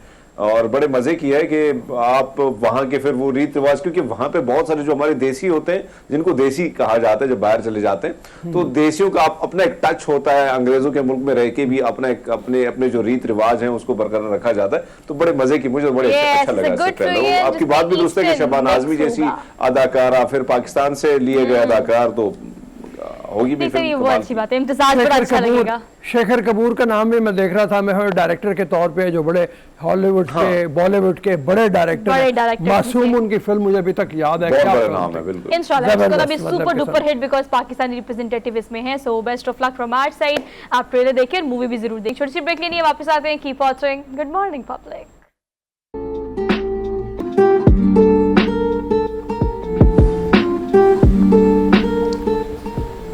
Welcome back after the break. कुछ खाने की बात कर लेते हैं, खाने पीने की नहीं बल्कि सर खाना बनाने की बात कर लेते हैं। ख़वातीन पूरे एक ग्रुप की बात कर लेते हैं जिसमें फूडीज को फ्रेंड्स की शक्ल में ला के क्या बात है, एक प्लेटफॉर्म पे नाम तो आपने बता दिया, नाम तो आपने बता दिया। डिपिक्शन हम कर रहे हैं बेसिकली फूडीज एंड फ्रेंड्स की, एक ऐसा प्लेटफॉर्म जो कि इस 14 अगस्त पर 5 साल का हो गया है। लेकिन इस प्लेटफॉर्म से कितनी बड़ी तादाद में वो खवातीन जो घर बैठकर सिर्फ ये लेम एक्सक्यूज देती थी कि हम बाहर नहीं निकल सकते, हम में टैलेंट बहुत है। और सर हर घर में खातून जो है ना वो बेहतरीन खाना बनाती है, हर मम्मा अच्छा खाना बनाती है, हर बहन अच्छा खाना बनाती है, हर बीवी अच्छा खाना बनाती है। तो ये प्लेटफॉर्म जो इंट्रोड्यूस जिन्होंने कराया उनको मैं इंट्रोड्यूस करा देती हूँ। हमारे साथ आज स्टूडियोज में मौजूद है राना खुरम अली, ने कहते हैं ये ओनर है फूडीज एंड फ्रेंड्स के। आपको आज के शो में वेलकम कहते हैं। अस्सलाम वालेकुम sir. How are you? I am fine. Thank you so much for being here, good to see you. पहले भी काफी मेरा इंटरेक्शन हो चुका है आपसे। इस प्लेटफॉर्म को आपने इसीलिए शुरू किया प्योरली कि खवातीन जो घर में मौजूद है उनको एक प्लेटफॉर्म मिल सके। ये आइडिया जनरेट कहाँ से हुआ, कैसे शुरू हुआ, हाउ इट्स गोइंग ऑन? 2017 में मैं पाकिस्तान वापस आया था। उससे पहले कोई 10 साल मेरे मुल्क से बाहर गुजरे, तो वापस आया, फाइनेंशियल कंसल्टेंट हूँ, कुछ बिजनेस स्टार्ट किए, उसमें कुछ फूड से रिलेटेड भी था, और वहाँ मुझे एहसास हुआ कि कुछ अच्छा काम करने की जगह मौजूद है, कुछ ऐसे डिफरेंट करना। मतलब नॉर्मली फूड ग्रुप्स, रेस्टोरेंट्स को प्रमोट तो हर कोई करता है। पहली चीज़ मैंने रखी अपनी टीम के लिए कि कभी मुफ्त का खाना नहीं खाना। रेस्ट एश्योर, कभी मुफ्त का खाना नहीं खाना, हम मुफ्त का खाना नहीं खाते, हमारे सबसे बड़ा वो है। उसके बाद हमने एक प्लेटफॉर्म बनाया। पर्पस क्या था, मेरी बड़ी बहन है, वो खाना बहुत अच्छा बनाती थी, प्रेजेंटेशन में हमेशा मार खा जाती थी। मैं छेड़ा करता था कि आपा आपने खाना बहुत अच्छा बनाया, इसको कहते क्या है। तो देन मैंने एक प्लेटफॉर्म स्टार्ट किया। पर्पस था वुमेन एम्पावरमेंट, और इस पे मैं हमेशा से बहुत इसका इंपॉर्टेंट वो हूँ। बेटी मेरी कोई नहीं है, 2 बेटे हैं, बट मैं रियली चाहता हूँ कि जो हमारी बेटियां बहनें इनकरेज हों। और था कि जो होम मेकर्स का टैलेंट है, हाउस वाइफ्स कहते हैं बट मैं home makers is a better term, उनके टैलेंट को प्रमोट किया जाए। और उसके बाद मजा जब आने लगा, जब हमने जिंदगियां बदलती देखी। एक खातून घर पे खातून है, वो खाना तो बनाती है, उसको हमने प्रेजेंटेशन सिखाई, हम रेगुलर फोटोग्राफी सेशंस करते हैं, प्लेटिंग सेशंस करते हैं, मुख्तलिफ शेफ से करवाते हैं। अब उनको वो खाना बनाती है, बट थोड़ा सिस्टमैटिक बनाती हैं, उसको प्रेजेंट करती हैं, और हम उन्हें प्रमोट करते हैं कि मुकाबलों में हिस्सा लें। मुकाबले कैसे? घर बैठे बैठे, ओके, ऑनलाइन फेसबुक पे ऊपर है, इंस्टाग्राम के ऊपर है, उस पर वो खाना बनाया, उन्होंने उसको प्रेजेंट किया, तस्वीर खींची, कैमरा हर मोबाइल में कैमरा होता है, और उसको पोस्ट किया उसकी रेसिपी के साथ। उसमें उनको इनामात मिलते हैं, और हम लोग थोड़े इस मामले में ज़्यादा जनरस होते हैं कि हम 50-50 लोगों को भी इनामात दे देते हैं। और हमारी जो पार्टिसिपेशन है, हमारा रिकॉर्ड है, एक ब्रांड के लिए हमने 5 दिन का कंपटीशन किया था, जिसमें 8,567 एंट्रीज आई थी, विच इज रिकॉर्ड। अगर नॉर्मली किसी एक ग्रुप में अगर 150 एंट्रीज आ जाए तो सेलिब्रेशन होती है, हमारी मिनिमम 1500 होती है। कभी भी ऐसा नहीं हुआ। हाँ, कोई ऐसी रेसिपी रिक्रिएशन हो, ये जैसे मुश्किल आइटमों पे था, तो उसमें आप कह लें कि 700-800 आए जिसमें हम खुश नहीं होते। अदरवाइज जो बेंच मार्क है 150 एंट्रीज है, 150 एंट्रीज से ऊपर जो हो गया वो सक्सेसफुल है। उसमें इनामात मिलते। फिर ब्रांड्स के बहुत सारे हमारे साथ ताउन करते हैं, उनके बिहाफ पे वो अपनी रेसिपीज इंट्रोड्यूस कराते हैं, अपनी प्रोडक्ट्स इंट्रोड्यूस कराते हैं, उनका कंपटीशन होता है जिसमें लोगों को इनामात मिलते हैं। अच्छा, मुझे लगता है जी सर, आप कोई भी खातून जो है घर बैठी हुई, वो अगर चाहे कि मतलब इसमें शरीक हो, तो उसको अट्रैक्ट करने के लिए सोशल मीडिया के अलावा भी कोई तरीक़ेकार है आपके पास? देखिए, समहाउ डिजिटल मीडिया तो जाना पड़ेगा। ऐप हमने एक इंट्रोड्यूस की है, ऐप इंट्रोड्यूस की है, बट मैंने ज्यादा फोकस ऐप का बच्चों के लिए रखा है। हमारा FNF किड्स क्लब भी है, FNF टीन्स क्लब भी है, FNF चाय स्क्वाड, FNF कॉफी स्क्वाड, इस तरह की चीजें भी है। ऐप में ज्यादा बच्चों का फोकस है, इसलिए कि मैं नहीं चाहता बच्चे फेसबुक पर आए। ऐप बड़ा सेफ है, ऐप हमारा है, but unfortunately right now website है हमारी, फेसबुक है और इंस्टाग्राम है, सबसे ज्यादा एक्टिविटी फेसबुक पे है। अच्छा, आपको पता है अब मुझे लगता है कि हमारे सेगमेंट में ना खवातीन ग्लूड हो चुकी होंगी स्क्रीन तक कि भाई मैं खाना अच्छा बनाती हूँ, लेकिन मुझे आज तक क्यों नहीं पता लगा कि उसको प्रेजेंट कैसे करना है। ये आपने चले सिखा दिया कि प्रेजेंटेशन कैसे होती है। हम किसी रेस्टोरेंट में जाते हैं, होटल में जाते हैं, खाना वही खाते हैं, it's all about presentation, how they present you. So आपके जो कंपटीशन होते हैं वो ऑनलाइन तो होते हैं, चूंकि आपने कोविड में खास तौर पर काफ़ी काम किया है इस पर ना। लेकिन अब अगर आपने बताया कि कराची में कुछ इवेंट आपका होने जा रहा है, लाहौर में बहुत सारे इवेंट हुए हैं, ये इवेंट किस नौयत के होते हैं, हाउ टू पार्टिसिपेट? अच्छा, 2 तरह के इवेंट्स है। एक तो हमारी गैदरिंग्स होती हैं, उसको बाद में जिक्र करते हैं। हमने पिछले दिनों लाहौर में लाइव कुकिंग कंपटीशन किया। अच्छा, हमारा स्टूडियो किचन भी अपना FNF का अपना स्टूडियो किचन भी है, जिसमें हम लोग ट्रेनिंग क्लासेस देते हैं। उसके अलावा हम लोग बाकायदा अपने मेंबर्स को जो बेहतर स्किल जिनकी हो गई है वो आते हैं, उनसे कहते हैं आए लाइव कुकिंग करें, और हम उनको कंपनसेट भी करते हैं। साफ सी बात है, हम शेयर करते हैं अपनी जितनी हमारी चीज़ें होती हैं। उसके अलावा हमने एक बड़ा एक लाइव कुकिंग कंपटीशन का इनकाद किया लाहौर में, जिसमें खवातीन आई, टीम्स बन के 2-2 की टीम्स थी, और उनको हमने इंग्रेडिएंट्स दिए और उनसे कहा जी आप हमें बताएं कि आप इससे क्या डिश बनाएंगी, जो गिवन इंग्रेडिएंट्स है उससे क्या डिश बनाएंगी। उन्होंने लाइव डिश बनाया, 35 मिनट का टाइम था। जी जी, किसी डिश कोई इंग्रेडिएंट्स आपने नहीं दिए? हमने इंग्रेडिएंट्स दिए, इससे क्या डिश बनाएंगे ये बताएं। ये उनके ऊपर, ताकि क्रिएटिविटी तो है ना, जहन को इस्तेमाल करें। अगर पहले पता होता तो वो फिर वो मजा नहीं आता। एग्जैक्टली। और उनके पास अच्छा खासा मार्जिन था, अच्छी खासी डिशेस थी। उसमें लोगों ने डिशेस बनाई, हमने 3 बड़े क्वालिफाइड और बड़े अच्छे शेफ्स को बुलाया, उनके जिस तरह मास्टर शेफ में होता है, उन्होंने अपनी डिशेस प्रेजेंट की, उन्होंने प्लस माइनस बताए, स्कोरिंग की। हमने काफी बड़े इनामात माशाल्लाह 75,000 50,000 इस लेवल के इनामात दिए, तमाम पार्टिसिपेंट को गिफ्ट हैम्पर्स दिए। सेम चीज कराची में हम लोगों ने सितंबर से थोड़ा लेट किया है, बारिश की वजह से कुछ हालात थे, इस चीज को हम प्रमोट कर रहे हैं। रूटीन ऑनलाइन कंपटीशन आसान होते हैं, इनमें थोड़ा आपको ज्यादा जिम्मेदारी, सारी बातें, इंग्रेडिएंट्स हो गए, मतलब इट्स एन एक्सपेंसिव थिंग, और हम फीस चार्ज नहीं करते, हम फीस चार्ज नहीं करते। अगर कोई स्पॉन्सर से भी, हम लाइव कुकिंग कंपटीशन में मैंने स्पॉन्सर भी नहीं लिया ताकि किसी को बाइस ना हो, किसी की हम लोग प्रमोट ना करें, लोगों को खुल के खेलने का मौका दें। ठीक है, हरमीत हमारे साथ मौजूद है। जी हरमीत, बड़ा इंटरेस्टिंग लग रहा है इनका ये सारा काम जितना है। हाँ, मुझे वैसे हाँ बड़े मजे का काम है, वो तो भी बड़े मजे की कर रहे हैं सर। खुरम साहब, मैं आपसे जानना चाहूंगा कि बहुत सारी खवातीन पार्टिसिपेट करती हैं, और ऐसे में पाकिस्तान की जो कुछ ऐसे खाने जिससे हम अशना भी है कि भैया ये खाना है, ये है, लेकिन आपने बहुत सारे कंपटीशन कराए, तो उसमें कोई डिफरेंट खाना आपको लगा होगा भैया तो मैंने जिंदगी में नहीं खाया, कहाँ से आ गया, किस तरह बना, तो इस किस्म की रेसिपी सामने आई कभी पाजी? जी, ये हम हर साल करते हैं। एक हम क्या करते हैं, रीजनल कंपटीशन करते हैं कि जहां से आप बिलोंग करते हैं आप वहां का खाना बनाए, स्पेशल बनाए। अब उसमें हमारे पास, हमें जो सबसे मुझे देख के मजा है कि बड़ी कल्चर, पाकिस्तान बड़ा कल्चर रिच है। गुजराती, नॉट पंजाब गुजरात, इंडियन गुजरात से माइग्रेटेड लोग, मेमन, बलोची, पठान, गिलगित, सवात, पंजाब में सराइकी, इतनी डिशेज आई, और हमने उस कंपटीशन में तकरीबन ये कहा था has to be a unique dish.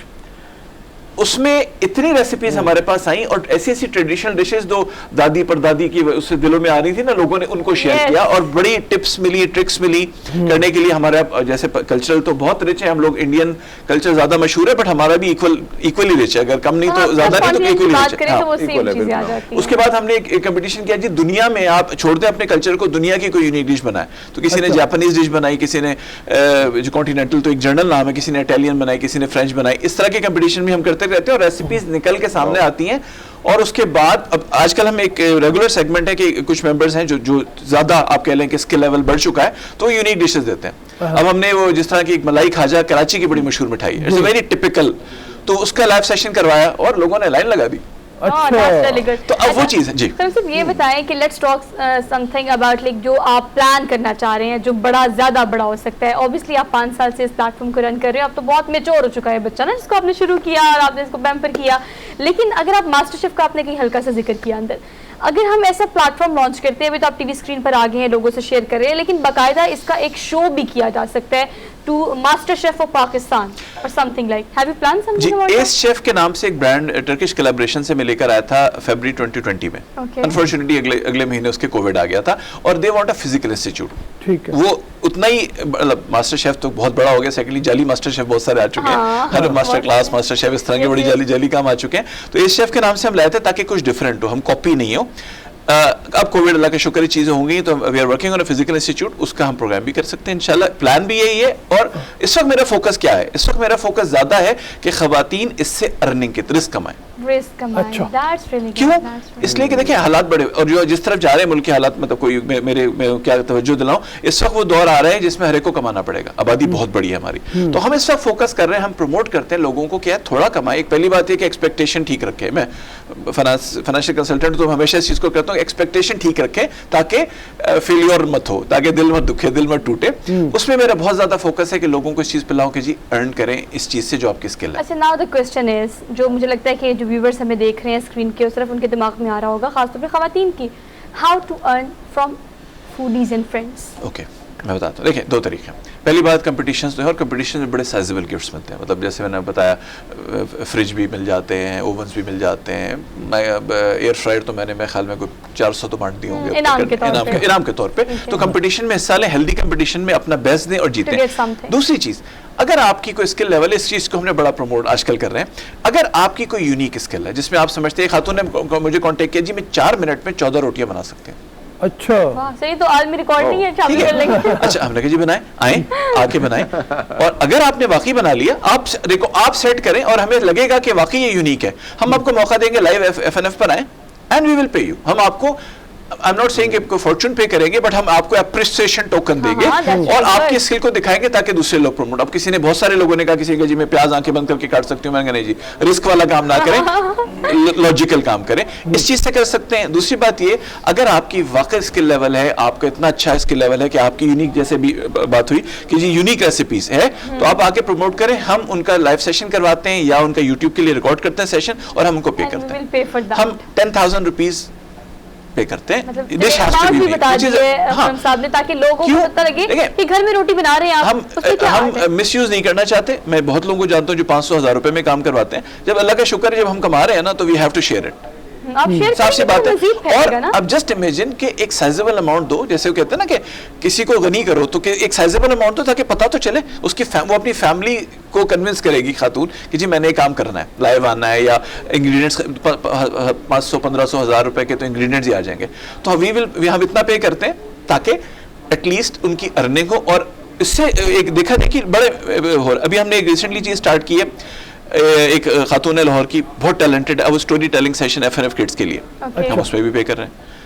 ठीक, अब मैंने कुछ साइकोलॉजिस्ट हैं, अब वो खवातीन के लिए कि वो अपने सेल्फ लव, अपने टाइम को कैसे मैनेज करें, कि चीज़ें करें, हम उन लोगों को भी पे कर रहे हैं। क्यों पे कर रहे हैं? अपनी अर्निंग से दे रहे हैं, हमको एहसान नहीं कर रहे। हमें ब्रांड्स के साथ जब हम काम करते हैं पैसे मिलते हैं, वो हम री इन्वेस्ट कर देते हैं। ठीक है, that's इस चीज में तो खाली नॉट ओनली ये कि कुकिंग है, अगर आप कुकिंग अच्छी है तो बहुत सारों की, हर बंदे अच्छा करता है, तो उसको अगर आप वाकई इस लेवल पे पहुंच चुके हैं कि आप डिस्प्ले कर सकें, we are here for you, आए प्रेजेंट करें, बट मतलब आपको नहीं, सबको अच्छी लगनी चाहिए। हर एक को तो अच्छा that's the लगता है point, that's ना। the point. जिसको अरे, मतलब नहीं, जिसको ज्यादातर मीन्स के लोगों को- कुछ यूनिक हो ना, मतलब देखिए खाना, घर का खाना, माँ के खाने से बेहतर तो कुछ नहीं होता कुछ भी नहीं ना। होता। बट वो हम बात कर रहे हैं उस चीज को दुनिया को प्रेजेंट करें, अगर वो करते हैं, आप आए, हम आपके लिए बैठे। अच्छा सर, मैं कनेक्ट कर रही हूँ चीज़ों को, बिकॉज आप जब इस तरह की बातें सुनते हैं और इस तरह का काम देखते हैं तो आपको होता है कि ऐसे भी हो सकता है, वैसे भी हो सकता है। हमने बहुत सारे कोविड में चीज़ों को प्रिवेल करते हुए देखा है। For example if you talking about food panda, आप घर में मौजूद खवातीन भी बड़ी तादाद में घर का खाना बना के फूड पांडा के थ्रू भेजती हैं। ऐसे ही। फ्रेंड्स एंड फूडीज जो है, उस फूडीज एंड फ्रेंड्स, सॉरी नाम गलत नहीं लेना सर, नाम गलत नहीं लेना। तो ये प्लेटफॉर्म इस तरह की कोई चीज़ कनेक्ट करके क्यों हम नहीं कर रहे? बिकॉज वो सारी खवातीन जो खुद इंडिविजुअली इस चीज़ को रन नहीं कर सकती, वो आपके प्लेटफॉर्म के थ्रू खाना बनाए और बेचें। अच्छा, थोड़ा मैं इसमें थोड़ा सा इसलिए हूँ कि मैं फाइनेंस का बंदा हूँ ना, तो प्रॉब्लम क्या है कि जो घर से खाना बना के बेचने में ना मार्जिन कुछ भी नहीं बनता। एक खातून रोज़ाना खाना बनाए ना, रोज़ाना, और वो महीने के 15-20 हज़ार रुपये से ऊपर नहीं कमा सकती। वो 6-8 घंटे और लगा रोज़ाना के बनाना है। रोज़ाना बनाना। और सेकेंडली मार्केट बड़ी जालिम है, डिस्काउंट्स ये वो जो कट थ्रोट कंपटीशन होता है लाहौर ना। की तो बहुत ही जालिम है। लाहौर तो खैर प्राइस ड्रिवन मार्केट है, तो बड़ी जालिम मार्केट है। तो मैं उस पर इसलिए काम नहीं कर रहा कि उस पर एक तो बहुत सारे ऐप्स आए हुए हैं, मैं कर भी लूंगा तो साफ सी बात है कि मैं फूड पांडा वाली सर्विस तो दे नहीं सकता। तो मैं ऐसा काम क्यों करूं? मैं वो ज्यादा हेल्दी, मतलब मुझसे कोई आके खातून मेरे पास मशवरा देती है, मुझे कोई काम बताएं, मैं उसको कभी भी नहीं कहता कि घर से खाना बना के बेचो। अच्छा। मुझे पता है उसको कुछ भी नहीं मिलेगा, मतलब वो पूरी झक मार के, sorry for this word, but वो करेगी। तो अगर उसको महीने में इतनी मेहनत करके 10-15 हज़ार करना है, मैं उसको ज्यादा बेहतर वेज बता सकता हूँ जिससे वो इतने पैसे बहुत ज्यादा आसानी से कमा फिर सकती है। इसके लिए मेरे ख्याल से आपको कंसल्ट करना चाहिए खुरम साहब से। थैंक यू सो कभी मच। इस पे भी इंशाल्लाह ताला बात We करते provide, हैं। frankly, डिटेल में we बात provide करेंगे। free consultancy। हाँ। हम कोई वो नहीं करते, चार्ज क्यों? नहीं ये अमानत, मशवरा अमानत होता है, तो हाँ। we are going for that। Free Thank you so consultancy much. लोगों के लिए, Nice खासतौर पर talking to you. खवातीन के लिए ठीक है। जो अपने आप को रिस्क कमाने की तरफ जाना चाहती हो। हम चाहते हैं वो अपने कि हवाले से। खवातीन अपनी स्किल्स को यूज करके रिस्क कमाएं और विदाउट डिस्टर्बिंग देयर फैमिली और without disturbing their time. To बिल्कुल गेट ठीक आउट ऑफ योर होम, आप घर से बाहर नहीं निकल रहे, घर में बैठकर काम कर रहे हैं। तो खवातीन जो हमें देख रही हैं, राब्ता करें, कंसल्टेशन करें, और जी FNF foodies and friends FNF, foodies and friends आपकी जो है वेबसाइट है FNF.group, FNF.group और फूडीज एंड फ्रेंड्स के नाम से ग्रुप है, जो फूडीज एंड जो सिंबल होता है, तकरीबन ये वो ग्रुप है जिसमें 95,000 मेंबर है। तो पीपल कम एंड कम। उसमें आप राब्ता करें, मेंबर बने और फिर राणा साहब से मशवरे लें। हाँ, और फिर and something very good. So best of luck उन तमाम खवातीन को जो हमें देख रही हैं, जरूर जाएं, राब्ता करें। हमने लेनी एक छोटी सी ब्रेक, वापस आते हैं। Keep watching good morning public. Welcome back after the break. आज हमने सोचा कि ब्रेक के बाद के सारे सेगमेंट खाने पीने पे ही कर लेते हैं, लेकिन हम बात करेंगे चॉकलेट की, खवातीन की कमजोरी और बच्चों की भी कमजोरी। सबकी कमजोरी, मेरी अपनी बड़ी कमजोरी है। अच्छा, लेकिन आप चॉकलेट बेगम हो। नाराज होती होगी तब अच्छी हो। चॉकलेट देते होंगे सबसे अच्छी हो, और बट अभी जिसकी हम बात करने जा रहे हैं, डार्क हो तो क्या ही बात है। क्या ही लेकिन बात। ये भी देखना चाहिए कितने % डार्क हो। अगर आप 90% डार्क या 95% डार्क लेंगे, वो कड़वी इतनी होगी वो खाई नहीं खाई जाएगी। नहीं जाएगी। लेकिन हाँ। खवातीन को मनाने के लिए, प्यार का इजहार करने के लिए चॉकलेट हमेशा बड़ा अच्छा सहारा रहा है। लेकिन आज हम बात करेंगे डार्क चॉकलेट की कि वो कितनी फायदेमंद है। ये ना हो आपकी जो कड़वी चॉकलेट दे तो नाराज बंदा और ही नाराज हो जाए। लेकिन इस पर बात करेंगे। डॉक्टर आयशा अमजद हमारे साथ स्टूडियो में मौजूद है, आपको वेलकम कहते हैं। How are Thank you you? so much, ma'am. अच्छा जी, मुझे ये बताएगा, डार्क चॉकलेट की हम स्पेसिफिकली बात करें, वैसे सारी चॉकलेट्स मज़े की होती हैं, लेकिन क्या वाकई डार्क चॉकलेट की इफादियत होती है, और होती है तो क्या होती है? जी एग्जैक्टली, फर्स्ट ऑफ ऑल तो इसके काउंटलेस बेनिफिट्स हैं। अच्छा। स्टार्टिंग फ्रॉम कि हम अगर डिजीज़ कंडीशन की बात करें वहाँ से लेके अगर हम इसके जनरल हेल्थ बेनिफिट्स देखें तो वो भी, लेकिन उससे पहले मैं सर के पॉइंट को ज़रा हाईलाइट करना चाहूँगी कि कितने % डार्क, क्योंकि सबसे ज़्यादा ना कन्फ्यूजन इसी पे आता है, इसी पे आती है। और उसमें भी हमें डिफ्रेंशिएट करना होता है कि एक होती है मिल्क बेस्ड चॉकलेट। जब हम चॉकलेट कह देते हैं तो लोगों को एट टाइम्स ये गलत फहमी होती है कि शायद मिल्क बेस्ड चॉकलेट के भी उतने ही बेनिफिट्स हैं जितने डार्क चॉकलेट के हैं। तो एक जो कट ऑफ पॉइंट हम रखते हैं डार्क चॉकलेट के लिए, वो हम कहते हैं एटलीस्ट 70% उसमें कोको सॉलिड्स हों।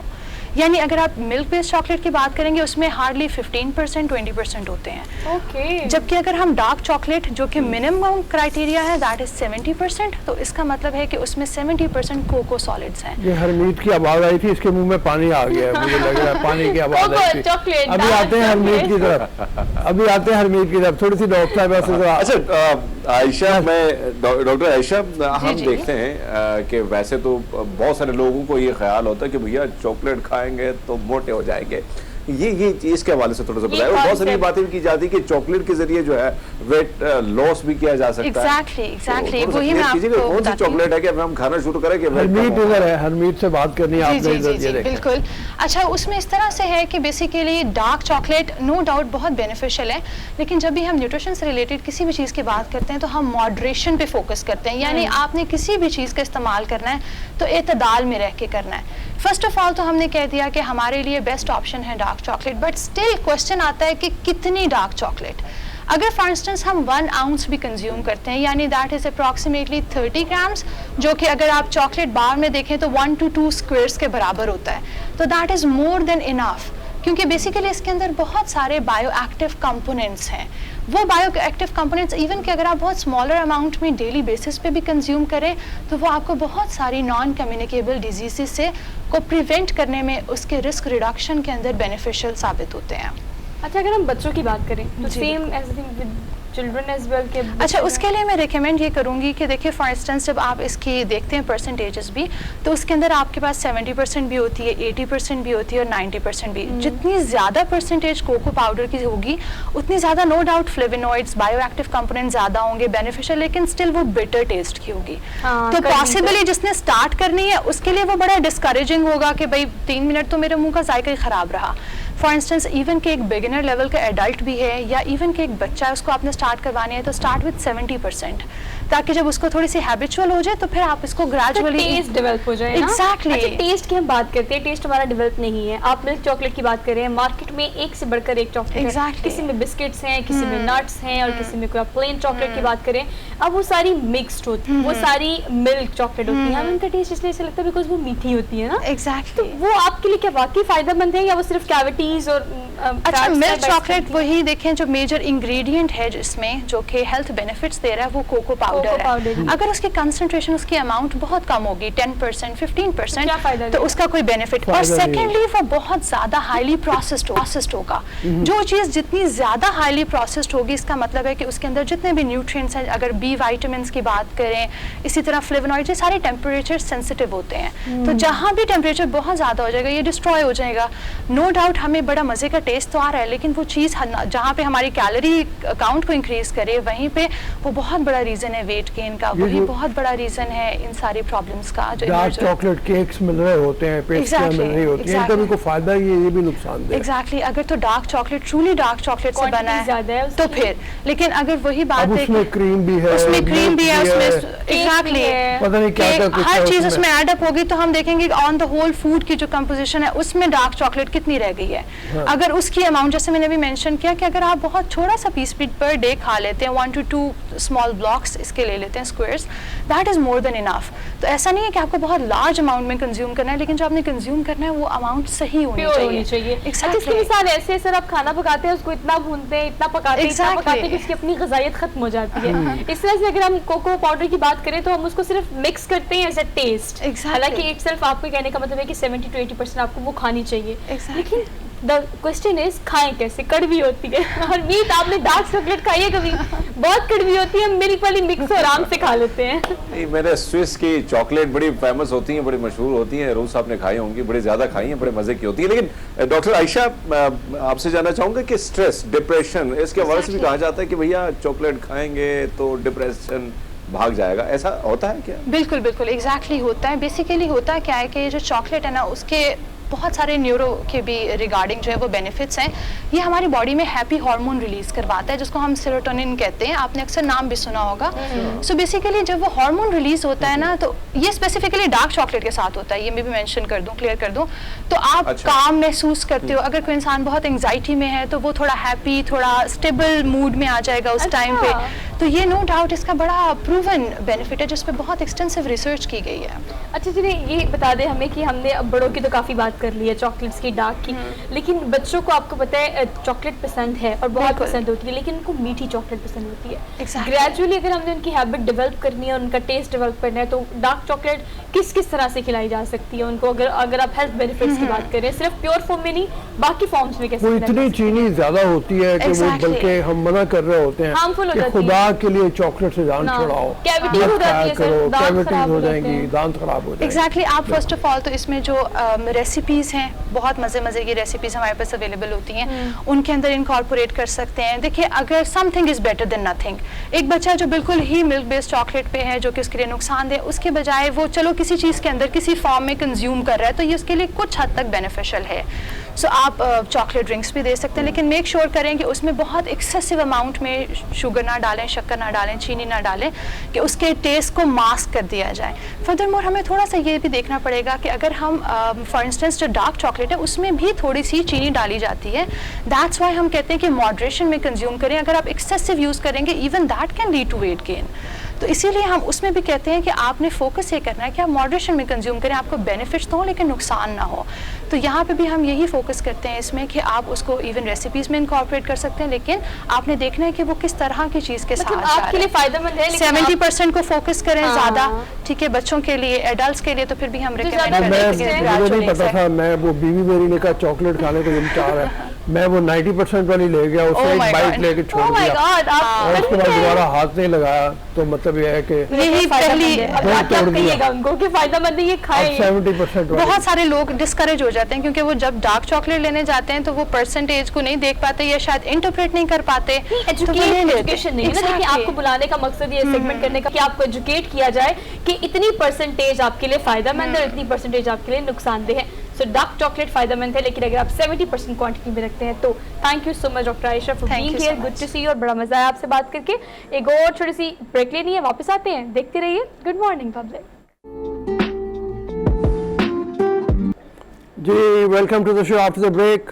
सोहा ने प्लान किया है हरमीत के लिए कि हरमीत को एंजॉय करवाया जाए, थोड़ा सा गाने हो जाए मौसीकी का, थोड़ी सुबह आपकी बना थोड़ा सा म्यूजिक दे दो, म्यूजिकल पंजाबी टच। तो वो खैर पंजाबी या देसी जो भी होगा, उर्दू में होगा, ये हम चल के बात करते हैं। राजा महमूद साहब सिंगर हैं, जो लगता है कि आप गज़ल गायकी का ज़्यादा शौक होगा आपको या फोक में ज़्यादा, मतलब आप जी मैं ज़्यादा फोक में करता हूँ, फोक में ज़्यादा करते हैं। जी मेहरबानी, आप तशरीफ लाए। हम जरा थोड़ी सी बात कर लें, आज पाकिस्तान का मैच है हरमीत श्रीलंका से, तो आज पाकिस्तान को चाहिए कि अपने वो तमाम प्लेयर जिनको नहीं आजमाया या वो प्लेयर जिनको मौका मिला और वो बहुत स्कोर नहीं कर पाए, जिनमें बाबर आजम ही सर फहरिस्त हैं, उनको मौका दे ज़्यादा। उनको बाबर को भी चाहिए कि अपने आप को फॉर्म में लाने के लिए आज के मैच को वो ज़्यादा बेहतर तरीके पे खेले।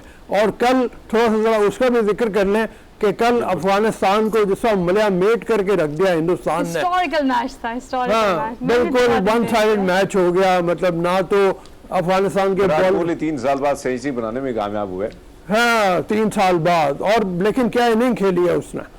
तो आज के मैच के बारे में आपको क्या लग रहा है? बहुत कमाल की। साहब टफ तो है, इसमें कोई शक नहीं है कि दोनों तरफ पड़ना जो है वो बड़ा भारी लग रहा है, क्योंकि एक तरफ हम पाकिस्तान को देखें तो उन्होंने भी कोई मैच जो है उनकी भी अगर हम देखें तो उन्होंने भी कोई हारा कोई मैच नहीं है। इस तरह अगर हम देखें श्रीलंका ज्यादा इसमें हमें नजर आता है, फॉर्म में भी नजर आता है, और उन्होंने जबरदस्त शिकस्त भारत को भी दी है और दीगर टीमों को भी दी है। तो अब है मुकाबला तो टफ है, लेकिन हमारे जवान भी वही चौकन्ने हैं और इंशाल्लाह जीत हमारी होगी। हाँ। उम्मीद रखनी लेकिन चाहिए। कल मैं एक ट्वीट देख रही थी, इसमें लिखा हुआ था कि जिस तरह से हम नसीम शाह को अप्रिशिएट कर रहे हैं ना, और करना भी चाहिए, उन्होंने इतनी अच्छी परफॉर्मेंस दी है, लेकिन जब ऐसा कुछ होता है, खुदा ना खास्ता भी नहीं कहना चाहिए, संडे को हमारा फाइनल है, लेकिन अगर ऐसा कुछ होता है तो हमें वो स्पोर्ट्स मैनशिप की स्पिरिट दिखानी चाहिए, हमें सपोर्ट करना चाहिए। और तो हम तनकीद भी करते हैं और हमें करनी भी चाहिए कि जैसे आपने कहा कि बाबर ने वो परफॉर्मेंस नहीं दिखाई जो हमेशा उनसे चार मैचों में मिला के 30 रन अप किया हुआ उन्होंने, है। और वो उसको खुद डाउन कर रहे हैं। और दो सबकी परफॉर्मेंस अच्छी होनी चाहिए, लेकिन हाथ थोड़ा हल्का रखा करें। सोशल मीडिया पे सारे व्यूअर्स जो हमें देख रहे हैं, अगर अप्रिशिएट करते हैं तो जरा बेर भी किया नहीं, वो तो बात सही है। एक क्लास प्लेयर जो होता है, जो किसी जमाने में सुनील गावस्कर ने कहा था कि class is permanent, form is temporary. Form temporary होती है, क्लास परमानेंट होती है। बाबर आजम की क्लास है, उसकी कवर ड्राइव के बारे में कहते हैं मौजूदा दौर में इससे ज्यादा खूबसूरत कवर ड्राइव खेलने वाला कोई बैट्समैन नहीं है। तो मतलब वो उस हवाले से देखा जाए तो बाबर इंशाल्लाह ताला मुझे लगता है आज के मैच में परफॉर्म करेगा, ज़्यादा बेहतर होगा। एक और मेरा दिल चाहता है कि हैदर अली को जरा मौका दिया जाए इफ्तिखार की जगह पे। इफ्तिखार ने भी 4 मैच खेले हैं, लेकिन बस मीडियोकर सी परफॉर्मेंस रही है। जी हमें लास्ट कमेंट, फिर हम चलेंगे छुट्टी की तरफ, हम आवाज लगाएंगे। आपकी बात दुरुस्त है, इफ्तिखार साहब थोड़ा सा टाइम भी हो गया, उम्र भी ज्यादा हो गई है, वो भी हो गया, लेकिन हाँ आपकी बात दुरुस्त है कि हैदर को अगर चांस मिलता है तो कोई अच्छी पारी वो खेल सकते हैं। मतलब एक छोटी सी तब्दीली एक बड़ा मार्जिन लेके आ सकती है, और हम finger crossed for the Sunday match, और हम बेस्ट ऑफ लक कहते हैं टीम को। अपनी साइड से वीकेंड पे बैठ के देखेंगे और मंडे को आगे बात करेंगे हम सब पे के मैच कैसा था। इंशाल्लाह तक तो फाइनल भी हो चुका, मैं कह रही हूँ ट्रॉफी आ चुकी होगी। आप देखिए, मैं फिंगर क्रॉस इसलिए कह रही हूँ। थैंक यू सो मच आप दोनों का, बहुत शुक्रिया। We are done with the show for today. और वीकेंड मनाएं, सेलिब्रेट करें, खुशियां बांटें और खुश रहें, और इंशाल्लाह मुलाकात होगी मंडे को। अपना बहुत सारा ख्याल रखें। अल्लाह हाफिज।